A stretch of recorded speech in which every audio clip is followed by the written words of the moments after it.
I want to actually now make all this very real. Many of you in the audience, you are embarking on this journey for making data and AI power your marketing. I want to invite Vineet on the stage. Vineet is the CTO at US News, and I would love to hear his story and US News story on how they're applying data and AI into marketing. So welcome, Vineet. Sure.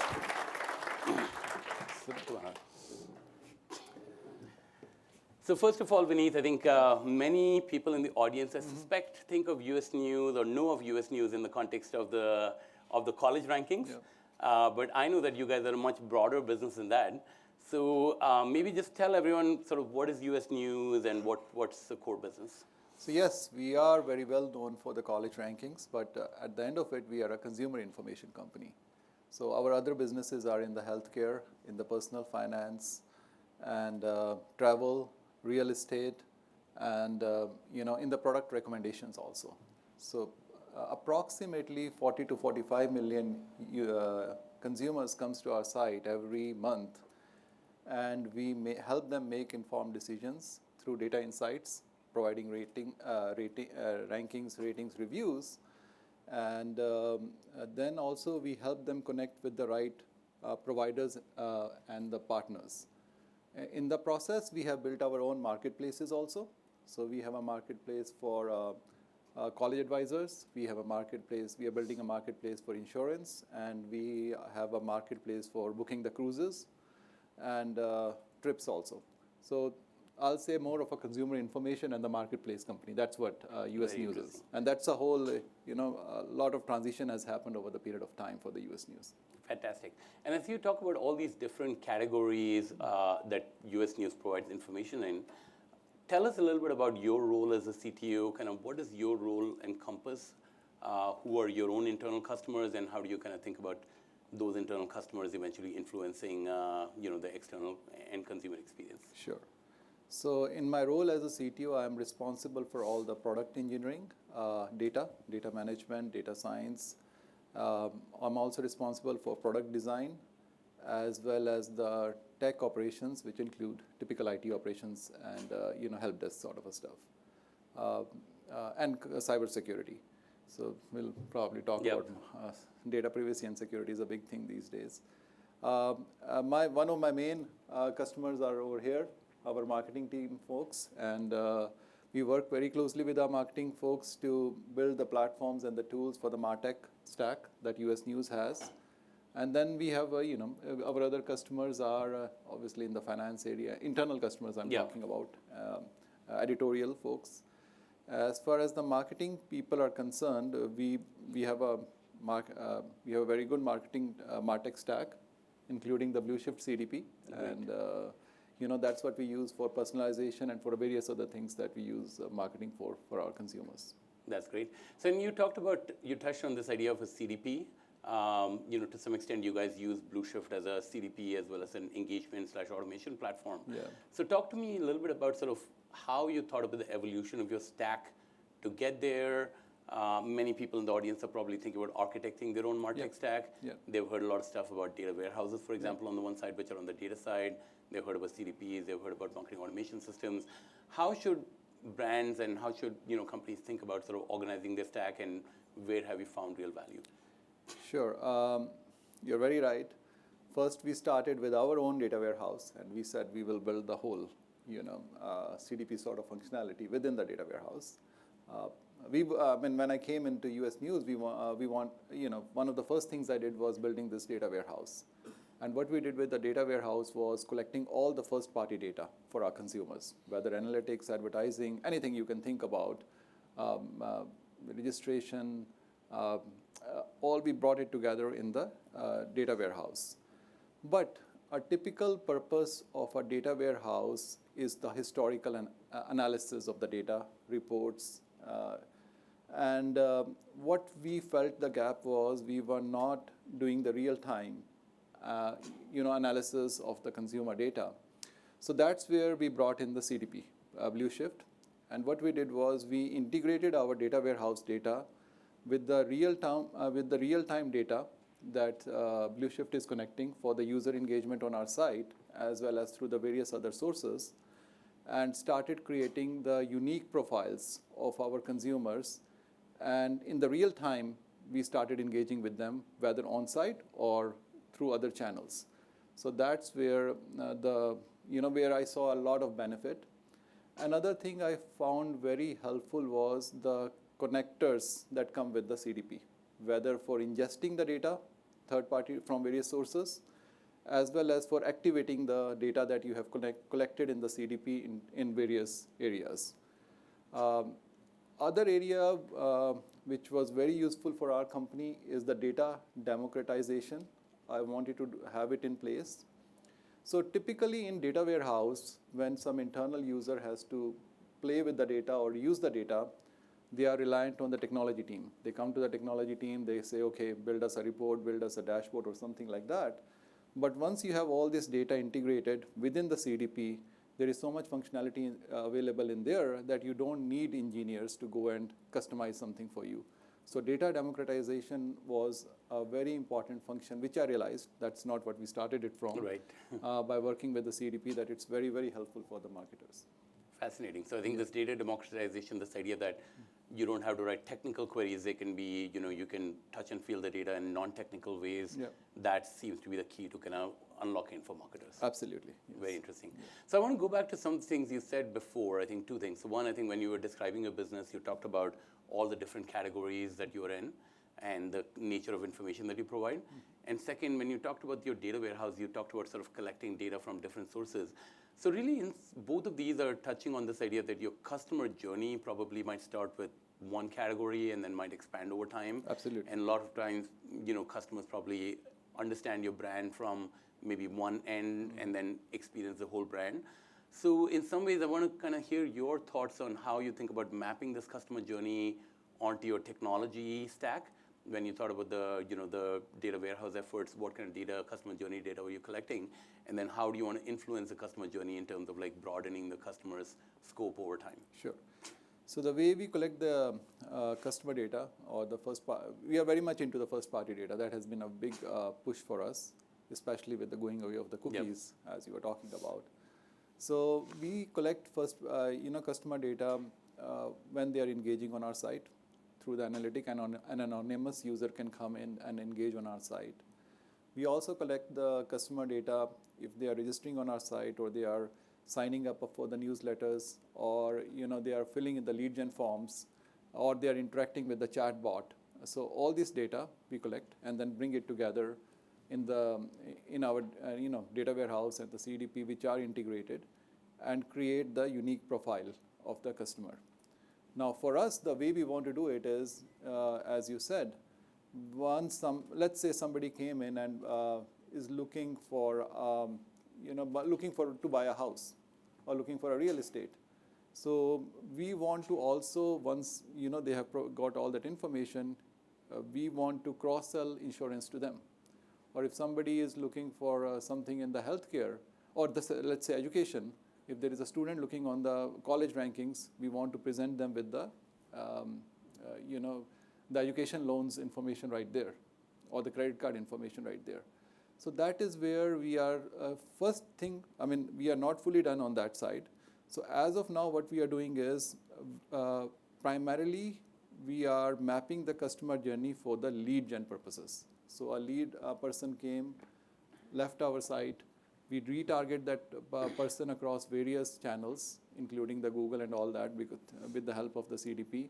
Want to bring that customer back on our site, convert it into the lead, and then that's the first thing, and then cross-sell other products to the customer. Very interesting. Yeah. And I think in some ways, I think for the marketers here, they're starting to probably map it to the marketing funnel, which could be acquisition, engagement, repeat visits, and all of that.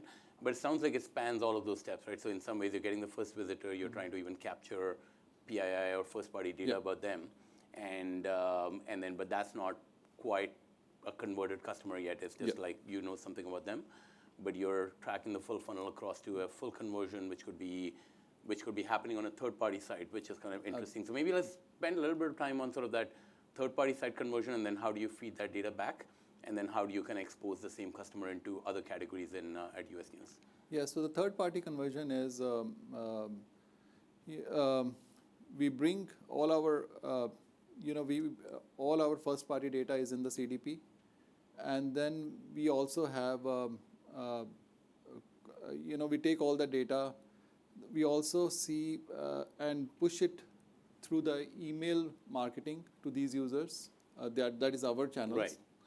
And then also have integrated it with for the SEM purposes. Right. With the for the Google advertising. So when the person is going there, we can retarget that audience over there and bring the customer back to our site and collect the information for the lead. So that we are in the initial stages of trying to do that on the social marketing side also. So take the data and push it on the, target the same audience of the social marketing, and there are connectors already built in. And so that's how the whole cycle is going on. Fantastic. No, I think it's very interesting what you're touching on is also this idea that historically somebody might have sought out third-party data for who is in market for insurance or whatever and whatnot. And I think what you're doing is trying to convert that into an entirely first-party funnel where the content is the initial engagement, and then that content eventually leads to the conversion.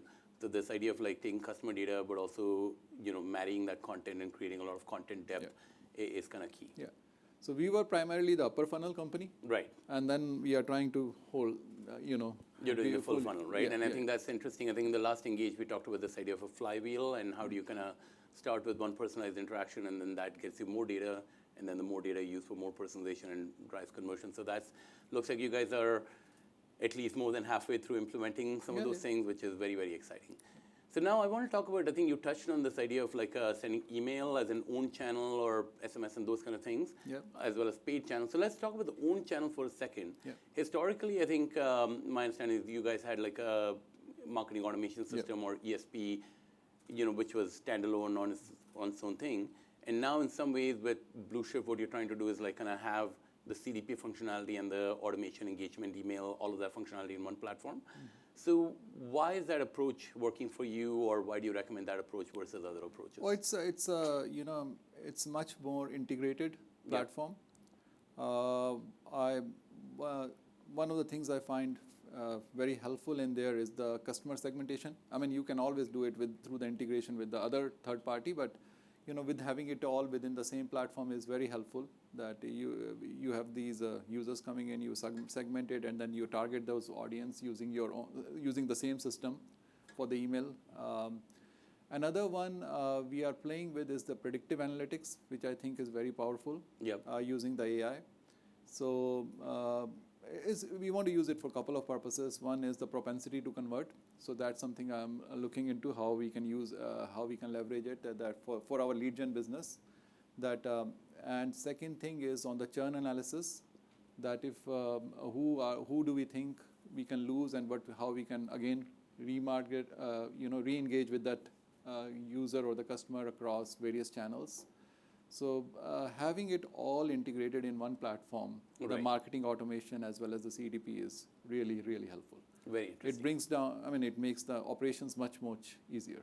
Otherwise, we had to go on, from one CDP, we had to bring in the data. We also always had to go on doing the data integrations, and there are data privacy policies that if somebody has opted out, then it automatically has to be moved over here also. That's an interesting point, because I think now you're with the CDP being connected to marketing actions, you're able to immediately, if some user opts out or something like that, you can relay that across every channel. Absolutely. Pretty seamlessly.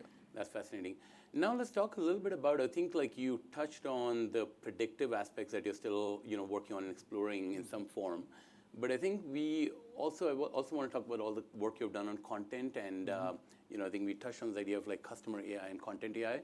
So I think things like churn prediction and things of that sort, I would probably put in the idea of customer AI. But you also have like kind of the right content to recommend to each customer. So how are you kind of bringing sort of this idea of customer AI and content AI together? Sure. One of the main things we are doing right now is the personalized content recommendations.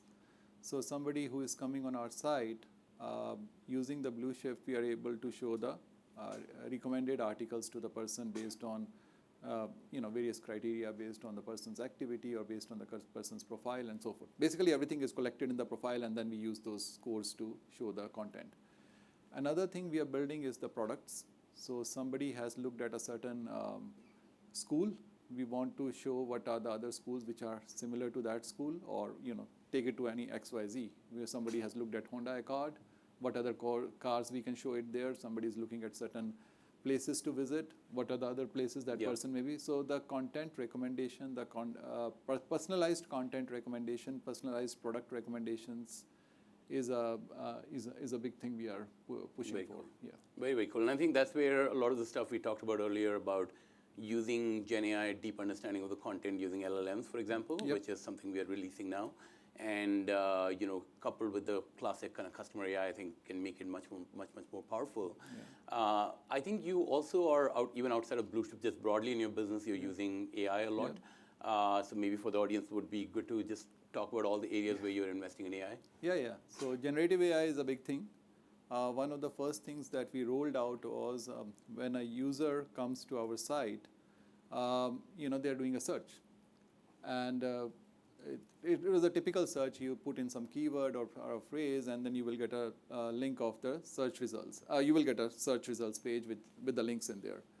So we implemented the generative AI in there to create the summary of all this that takes into account the content from all the search results. And these search results are our own search, our own content, not from third party. Right.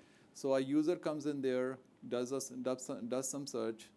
At the very top, we show the summary of all the search results in one or two paragraphs. Then also provide the users follow-up questions so that they can have a better engagement. So somebody is looking for what are the best colleges in Virginia, then there you may see these are the 4 or 5 best colleges in Virginia. These are one of the 2 links. And then are you looking for the best colleges for computer science? Are you looking for the best colleges in arts? So some follow-up questions are automatically generated, and that increases the engagement for our consumers. Our engagement has really gone up after that. Then on the other side, within the article pages, we are, I think, pretty soon launching Gen AI-based functionality where a consumer can see the summary of the article page, again can ask the questions for the article page, and so forth. And one of the biggest thing I'm excited about is we have our product searches, meaning if you come to our site and you're looking for a doctor, or you come to our site, you're looking for a car or something like that, a marketplace sort of a thing. And in there, we are looking into how to make it more of a conversational, AI-driven experience. Meaning rather than you putting in the, it's like a 20-year thing going on. You put in a keyword, then you put in the filters. So take away all that stuff. Somebody comes in, they put it in the natural language. This is what I'm looking at. Then there are follow-up questions and answers, and based on that, there is right away the product recommendation, and then help you connect with that. So that's right. Yeah. So you're making sort of all the experiences truly conversational in some ways, and I think that's where over time, I think the first-party data you've collected, the profile data, could inform some of that beyond just the search keywords and the content data. Yep. And I think that's a very, very powerful area yet to be explored, I think, but clearly happening in the near future where you can combine all of that into much more powerful conversational experiences. Sure. So it looks like you're pretty far along on your journey to marketing in the age of data and AI. You may not be all the way there. It looks like you have some more initiatives coming up, but I think you're one of the brands to recognize the power of first-party data early on. Started from a technology side, more investing in kind of data warehouse kind of efforts, and then brought in CDP, and then started thinking about kind of connecting that to the engagement and automation. So what have been, I think, looks like you've had a lot of success along the way, but also talk about what has been really hard and challenging along the way as well. So biggest challenge is the data, all the data regulations, and the data privacy. So there are, as probably everybody knows, there are a lot of data privacy regulations. There is GDPR, there is CCPA now. Then the CCPA sort of regulation in 5 places, and now there are new regulations from TCPA, which is Telephone Consumer Protection Act. So dealing with those has been, you have to deal with it. You have to. So we make sure that we educate ourselves well. We work with our legal folks. We work with the experts in this field to make sure that what we are doing is correct. Another thing has been data governance.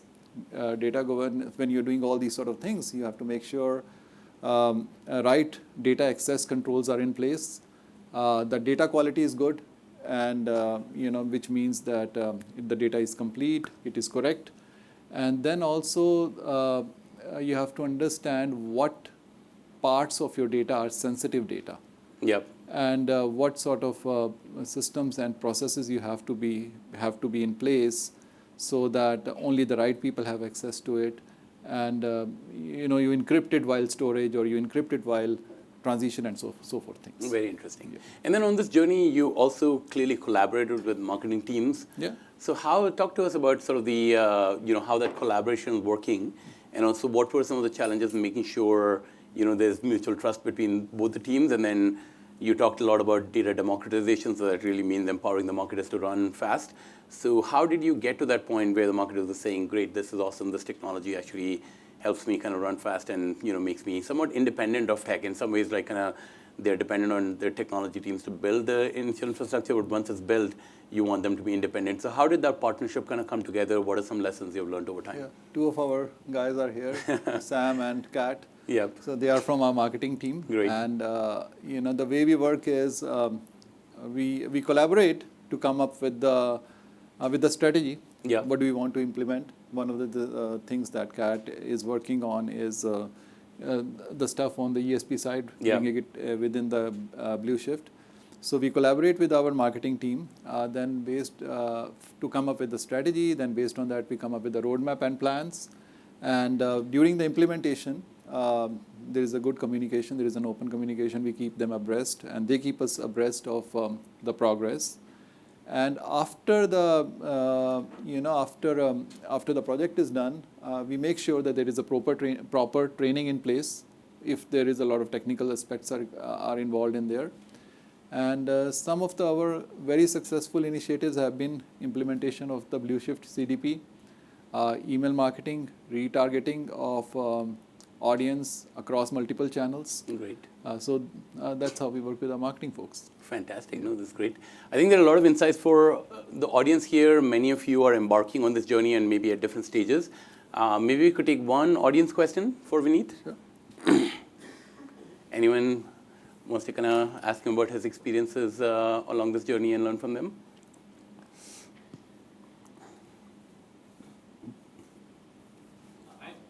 Yeah, please. Please, I think.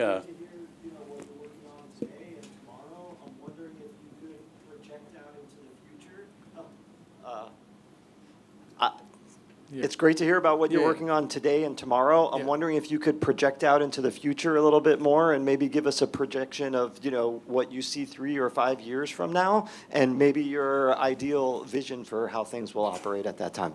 That's great. So there are a couple of things over here. One is definitely what Vijay was talking about, Gen AI. The genie is out of the bottle, so as to say. So the Gen AI and the machine learning, combination of these two will have a lot of impact on the personalization. It will be hyper personalization at the scale. So that is one thing I think will be very big.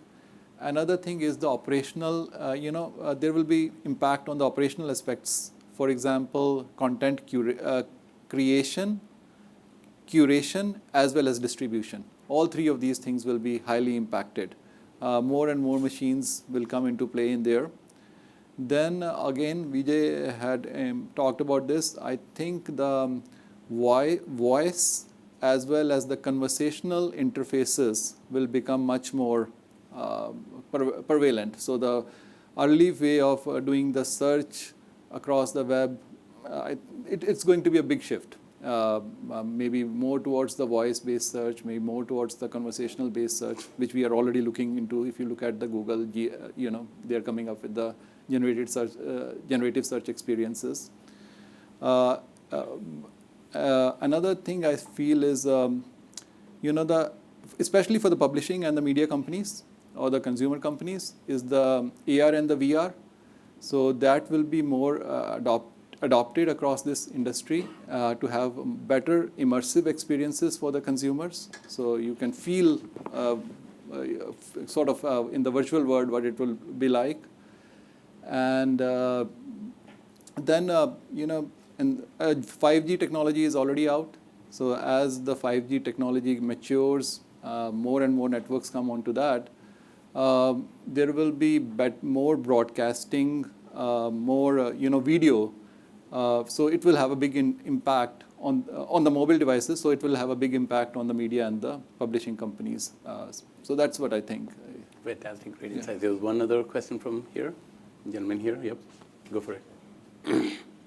Hi, I found the bit about using site search to fuel AI recommendations, or I found that really interesting, and I was wondering if you could elaborate on the use cases from that and possibly the mechanics of how you're aggregating site search data, how you're providing content recommendations, and that was just really interesting. Sure. So the way, without going into the typical, typical. I'll give you a high level sort of a stuff. So the way it works is you take all your site data, you create an index of it, okay? But when you are creating this index, instead of creating it in a typical search index, you use a vector database. So think of a vector database as a three-dimensional database. And then when you are querying, when the user is querying, it encrypts it in the same. There are certain algorithms. It encrypts it in the same way, go against the vector database and get the results back. So that way you are getting the semantics results back from the vector database. It's a vector. It's an index created over there. So once you have the results, which is till this point, it's very similar to the search as of now. You have a query, you have an index, you send the query against the index, you get the results back. That's what happens at the very high level. The only thing a change has is you are now using a vector database and embeddings. So when you store something in the vector database, you call it embedding. When you are sending the queries, you are embedding it with the same algorithm, searching against the vector database, gets the results back. So once you get the results back, now you send these results along with the query, so that is known as a context, to an LLM. You can send it to any LLM. You can send it to the Google LLM which is for summarization, or you can send it to the OpenAI LLM summarization, which is for summarization. So now when you send it to that LLM with the context in place, you get the results which are very specific to your answer. You get a summary which is very specific to your user query and is using the content from your site only. And then the hallucination can happen still, but the chances of hallucination goes down. So it is I know I got too much into technical stuff over here. No, it's exciting. I think, but at the heart of it is really about taking your customer data, which is both in the moment but also historical. Yes. And using that to inform the Gen AI to make sure it's and then your content data as well to make sure it's in the scope of your content. Yeah. So I think that combination of sort of that, customer data, which is both contextual, like the search right now, as well as historical, but using that to inform Gen AI and LLMs, that's very, very powerful. I think we'll be hearing and talking more about this. So I think like maybe you've shared a lot of great insights across many, many areas. You talked about how to build your MarTech stack and how to think about the collaboration between things like a data warehouse and a CDP and an engagement platform, and trying to bring some of those together. You talked about data democratization, which I think is very important for a lot of marketers, because oftentimes I think marketing is struggling with saying, I have to keep going back to IT for every little thing. And then you talked about the importance of first-party data and moving away from the third-party and the content. How does that play into it? Any parting thoughts, maybe like I think anything you, maybe just at a more philosophical level, people who are at the very beginning of this journey, you're at least pretty far along on this journey. Like if somebody's just starting out, what are the one or two things they should keep in mind, like do's and don'ts? Would be great to share your wisdom with this group, and I'm sure we'll continue the dialogue beyond that as well during the day. So one thing I'll definitely say is go for the first party data. Absolutely must. It's the new, gold or whatever, the new oil. It has to if you are not preparing to capture the first party data, start working on that right away. And even within the first party data, try to have as much user registration as you can have. And then based on that, you can do various things. Start applying the AI on there. Use a platform like Blueshift, which already has built-in AI algorithms. That's what I love about it, that you don't need AI experts in your company. In my previous place, just to give you we had data scientists, AI folks. to build the propensity modeling and all that sort of stuff. In the Blue Shift, you're getting it as a platform. So start using something like that. Basically marry the first party data with the AI and machine learning as much as possible, and that will be that is the way to go forward. Fantastic. Thank you so much for sharing that. And this is a great way to kick off our sessions on marketing in the age of data and AI. So big round of applause for Vineet. Thank you.